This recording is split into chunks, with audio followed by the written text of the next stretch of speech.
our bias for Monday. So let's go ahead and get started. Good afternoon. This is Ifan from the Strategic Day Trader, and this is your market wrap for March 5th, 2021. Q's up 1.64, SPY up 2%. Coming into today, we were bearish on the market, but with the understanding that if we had a slight gap down, if we broke below, look for that buying opportunity because that would change the bias, at least short term, into a bullish bias because we're extended. See how many multiple bars down we tried to break lower and we got bought, right? And so even though the last couple of days more focus on the shorts, right? And as we've been bearish, today as we broke below, as you'll see, a couple long plays called, right? So going into Monday, though, is the important question. What is the bias now? It's still going to be bearish, okay? Now we've got the retracement that we were talking about previously, okay? So if we break underneath today, however this hourly bar finishes, we got about 5 minutes left. And on Monday, if we try to go lower and then instead we produce a higher low and then actually get back over today's high, we will no longer be bearish, okay?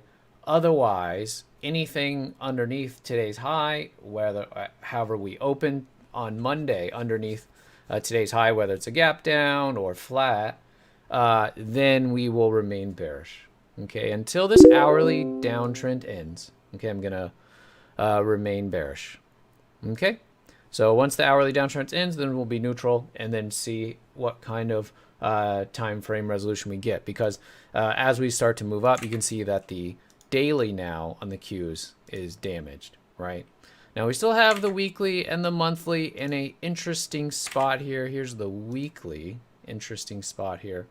So that will be remaining bullish there on the larger time frames, but we are keeping an eye on the faster moving time frames, especially the hourly, okay, for the hourly to break this downtrend that it's in. Okay, impressive bounce off the lows. It is going to hold up here, so we'll see what we get on Monday in terms of the market. Let's go over today's plays. Two plays here. First on the KR. I liked the daily, trying to clear some resistance there. Had a gap up yesterday. The gap up held. Okay, looked for a break of the highs here, which we did get. We got a little bit of follow through there.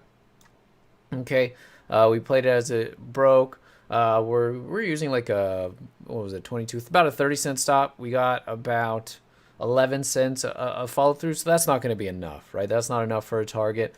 And so because we got the breakout bar, the inside bar, killed it underneath there for about a half-hour loss. Okay, trailed it underneath that. I like the relative strength on the KR. The daily I'm fine with. You know, really like the way that it was basing up here on the 15. That's pretty bullish. Wanted to see some follow through with the market. You know, it could be that this is more of a, consumer kind of safe or discretionary kind of thing, because this is a grocery store. So, you know, when the risk is on, this kind of thing gets sold. But, you know, that's fine. I wasn't really too concerned with that. Like the bullishness, like the continuation from yesterday. So really just playing the pattern. Okay, so that was the KR. That was the first play. And then the SIFI was the second play. Okay, so this was pretty nice. Played this base in here. Over 45, stop underneath 330. Okay. And then we were all out of all of it because on this first pop, because that was already 3.5 Rs on the first pop, and with nowhere to really trail it. Here you can take a look at it, and on this SIFI with nowhere to really trail it because it was just a straight run like that. I said take the whole thing under 390. Okay, we were initially looking, you know, we take out the highs, maybe that's a first target, and then, you know, we'll see if we get anywhere to kind of trail it. But it kind of took off in such a hurry there. I said, go ahead, and we're just going to take the whole thing because that was pretty nice follow through. You can see pretty tight stop here. The stop was only a 17-cent stop. And on that 17-cent stop, ran up 60 cents pretty fast, right? So went ahead and took that. And then it did go further. Did not hold for this. I was looking at this too. Could we have kind of done a re-entry? I was well aware. I was watching it. It does like a 15-minute 1-2-3 there and a 5-minute pullback. But I think both those are pretty aggressive. So I think they're a little bit too aggressive for me. So for this, even though, we weren't in it for this next really nice, nice big move, that's fine. I think I did what I was supposed to do as far as, the money was there. We didn't have really any place to trail. And so to kind of, protect the play, take it while it's there. So yeah, and then as far as like getting back in, I don't think these entries are all that easy. Okay, although they did work pretty well. Okay, so like I said, I didn't really get most of the max move on this, but I don't really feel bad about it. I think it was a good play. I like this setup. Nice base there. 20 EMA curling up, basing above the VWAP. There's the close.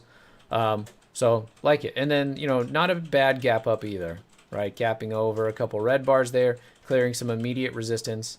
I didn't know it was gonna go all the way up to top of that red bar there. But so nice SIFI, not a bad way to end the week. All right, so hopefully you had a nice week. That's gonna do it for me, and we'll be back at it on Monday, and I will talk to you then. Have a good weekend, everyone.